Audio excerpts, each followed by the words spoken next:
Hi guys, welcome back to my YouTube channel. Today we're giving you a tax saving tip and it's all about ISAs, or as you may know them, individual savings accounts.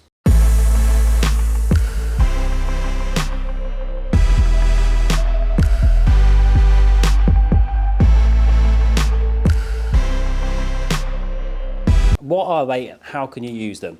So an ISA is basically a tax-free wrapper that allows you to invest or put money through a bank account. You've got many different types. We won't go into too much detail, but you've got savings ISAs, stocks and shares ISAs. You've got the more complicated ISAs as well.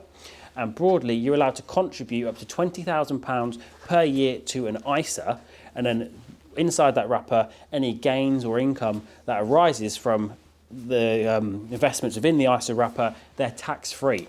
So you can put £20,000 in per tax year, and this can accumulate over time to be tax-free. So there are a lot of ISA millionaires out there, whereby you've used your ISA allowance, you made some good investment decisions, and they've got over £1 million sitting there, which is fully tax-free. So ISAs really are an incredibly powerful part of your investment portfolio because they allow all of that growth to happen tax-free. So they're quite similar to a pension in that respect, except for you can access the money now.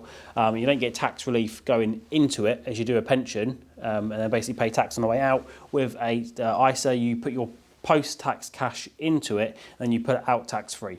So you can put the contributions in, they have to take place during that tax year. So you've only got until the 5th of April, which isn't very long now, about 2 weeks from now, to use your ISA allowance. If you don't use it, you lose it. So if you've got some spare cash lying around, put it into your ISA to make use of your allowance. Cheers for watching, guys, and make sure you hit the thumbs up.